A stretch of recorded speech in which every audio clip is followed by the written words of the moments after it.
Hello everyone, I greet you all in the name of Jesus Christ, our Lord and Savior. My name is Thapelo Mofokeng from Love Global Movement. Today I'll be sharing with you about the power of sight. The power of sight. And the scripture will actually start off with is found in Matthew chapter 6, verse 22. And this is how it reads. I'll read from NLT version. It says, "Your eye is a lamp that provides light for your body. When your eye is good, your whole body is filled with light. But when your eye is bad, your whole body is filled with darkness. And if the light you think you have is actually darkness, how deep that darkness is." What the Bible means here is that, if I would put it in simple terms, is that your life is full of everything that your sight is at. Your sight is simply the bridge to which everything that you have, whether fear or strength or faith or attitude, is brought by your sight. Where your sight is at is the determination to which you will judge, to which you will see. And if there's anything that needs to be fixed in our lives, if there's anything that needs to be put in order in our lives, is our sight. Our sight needs to come back to God. Why? Because we were made by God, for God, and after His likeness. And immediately our sight changes. Immediately our sight moves away from the real picture of who we are. Then we lose ourselves. When we lose the sight of God, we lose ourselves into every other thing. The Bible says in 1 John chapter 4, verse 17, "As He is in heaven, so are we on earth." In other words, we are in earth or on earth as Christ is in heaven. So the standard to which we should live by, or the standard to which we should walk by, is Christ alone. You are angry or you are full of hate over someone else simply because of where your sight is. It's never about what anybody does to you. It's never about what anybody says to you. It's because of where your sight is.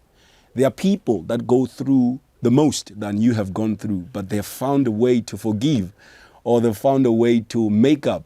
This is simply because of where their sight is. And we become better, and we actually find our purpose when we fix our sight. So I have a couple of points that I want to share on the topic, your sight. And one of them is that, as I said, your life in the now reflects your sight.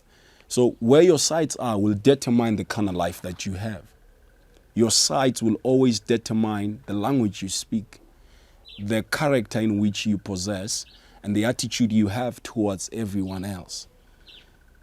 The strength that you have or fear you have in the now is simply revealing where your sight are set. So you're asking yourself, why am I full of anxiety? Why am I full of fear? Why am I full of hate? Why am I full of all sorts of things? It's because of where your sight is. But Jesus says that in John chapter 9, verse 39, "I have come to render judgment and to give sight to the blind, and to show they that think they can see that they are actually blind." So one thing that Jesus Christ came to do was to save the world, yes. But by what? The Bible says, "As Moses lifted up the snake in the wilderness, so the Son of Man will be lifted up, that whoever believes in Him will be saved."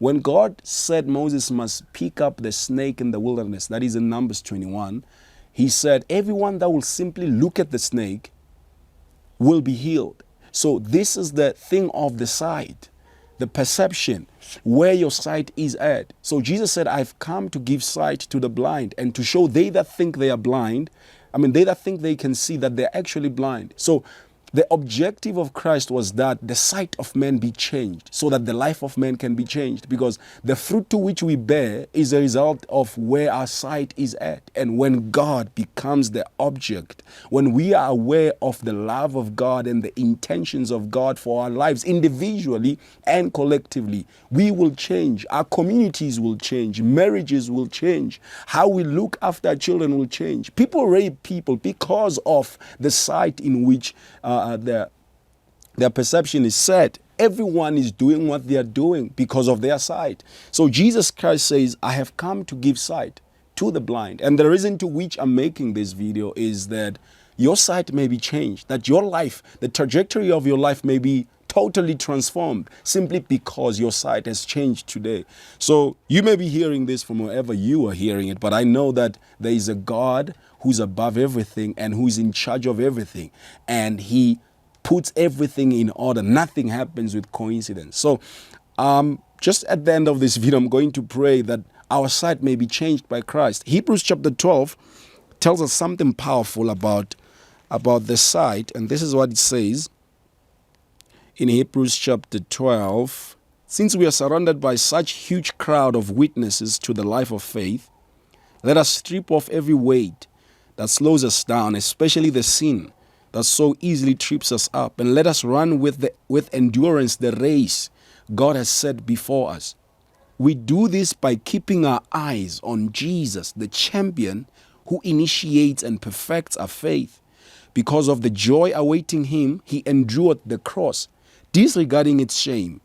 Now he's seated in the place of honor beside God's throne.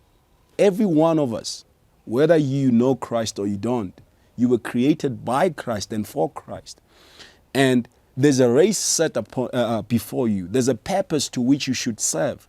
Godly purpose in this earth. And for us to be able to do that, it is by our eyes being kept on Christ.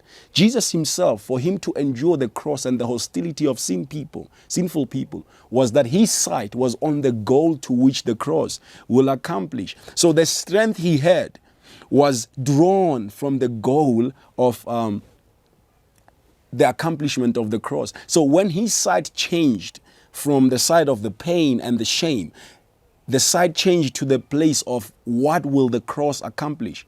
He drew strength and he became the person that we know him to be today. Now he's sitting in the place of honor at God's right hand. So you too, we can walk after Christ.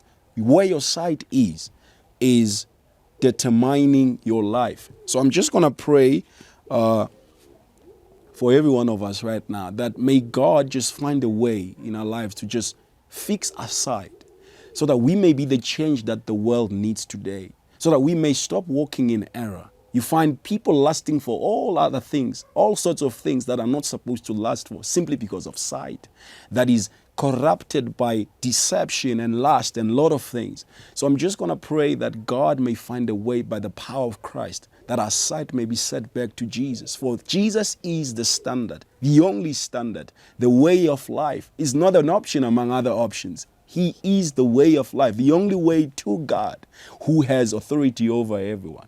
So I'm just going to pray.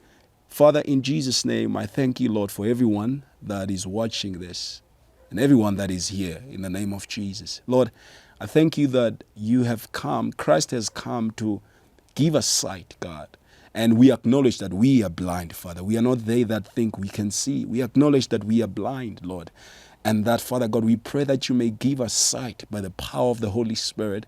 That, Father God, our lives may be lives that you have intended them to be, in the mighty name of Jesus Christ. Father, I thank you and I give you praise. Restore our marriages, restore our families and communities simply by changing our sight, God, in the name of Jesus Christ. Father, I come against every stronghold. I come against every proud obstacle that raises itself against the knowledge of Christ or the sight of Christ in our lives. In the name of Jesus, may Father God, may we be set free from everything that blocks the view of Christ, so that we may walk after Christ. In the name of Jesus Christ, amen.